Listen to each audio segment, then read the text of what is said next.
11వ తారీఖున ఒక కార్యక్రమం ఇచ్చారు. ఆ ప్రతిఘటన అన్న కార్యక్రమం ఇచ్చారు. అంటే ఢిల్లీలో ప్రతిఘటన చేద్దామన్నారు. ఇప్పటికిప్పుడు ఢిల్లీ మనం వెళ్ళి ఆ కార్యక్రమంలో పాల్గొనడం అన్నది చాలా కష్టం. ఎందువల్లంటే ముందుగా మనం ఫైనాన్స్ సమకూర్చుకోవాలి.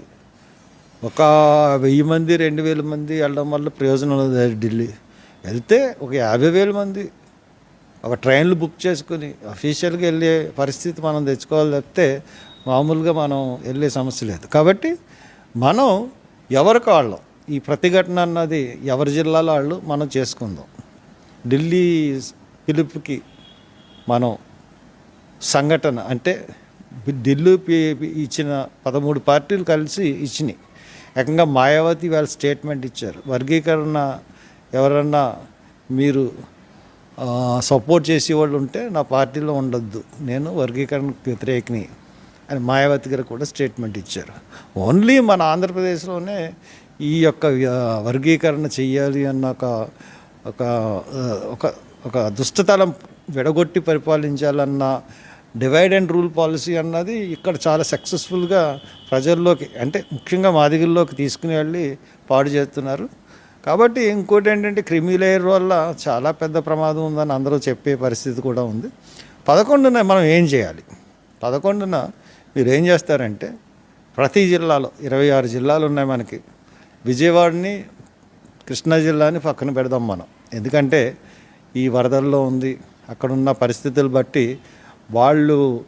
వాళ్ళని మినహాయింపు ఇవ్వడం అన్నది మనకు మంచిది. విజయవాడలో కానీ ఖమ్మం పరిస్థితి కూడా అలాగే ఉంది కాబట్టి ఖమ్మంలోనూ కూడా ఎటువంటి కార్యక్రమాలు తలపెట్టొద్దని చెప్పి నేను మనవి చేస్తూ ఉన్నాను.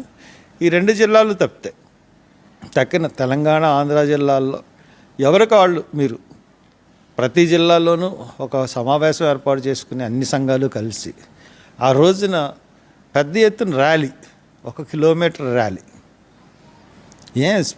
మీటింగ్ పెట్టొద్దు, ఏం పెట్టొద్దు. ఆ యొక్క మనకి ఢిల్లీలో జరుగుతున్న ఏదైతే ప్రతిఘటన ఉందో సంఘీభావంగా ఇక్కడ ఈ జిల్లాలో ప్రతిఘటన. ఇక్కడ నా ఫేస్బుక్లోనే నా వాట్సాప్లోనే చాలా గ్రూపులు ఉన్నాయి కానీ గ్రూపుల్లో ఉన్న వాళ్ళు అందరూ రోడ్డు మీదకి వస్తున్నారా లేదా అన్నది నాకు చాలా డౌట్గా ఉంది.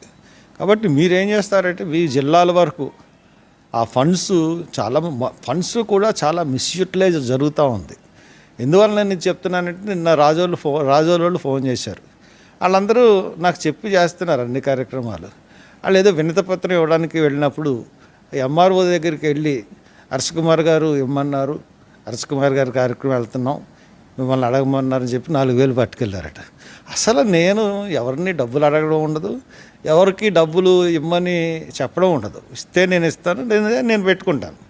నా దాంట్లో నేను డబ్బులు అడుగుతున్నాను అన్న క్వశ్చన్ అన్నది ఎప్పుడూ అరైజ్ అవ్వదు. ఇది ఖచ్చితంగా చెప్తున్నాను.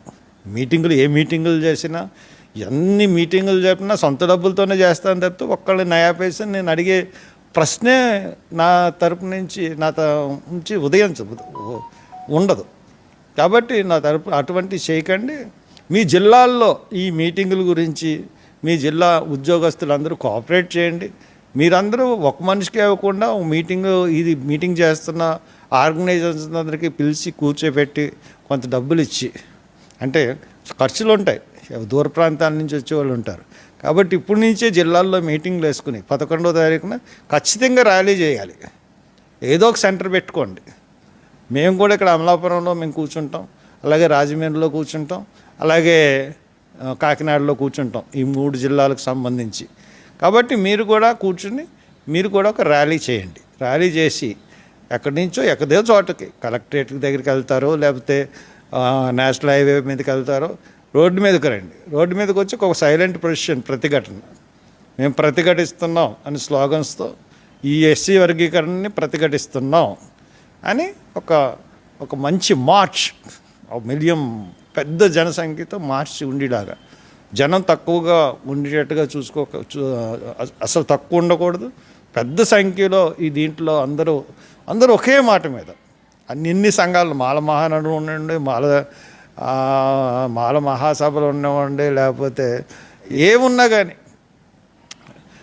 మాల ఐక్యతలు ఇవన్నీ ఇక పక్కన పెట్టేసి అందరూ అందరి బ్యానర్లు తెచ్చుకోండి, ఎవరి బ్యానర్లు వాళ్ళు తెచ్చుకోండి, కానీ అందరూ కలిసి ఒక చోట కూర్చుని ఆ ప్రొసెషన్ అన్నది, ఆ ప్రతిఘటన అన్నది మనం చేయాలి.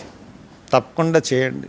చేస్తేనే మన యొక్క ఇది అంటే మనం ఎంత గట్టిగా వ్యతిరేకిస్తున్నాం దీన్ని, ఏంటి దీనివల్ల కలిసి ఉండాలని బాబాసాహెబ్ చెప్పాడు. కాబట్టి అది ఖచ్చితంగా చేయమని కోరుతూ సెలవు తీసుకుంటున్నాను.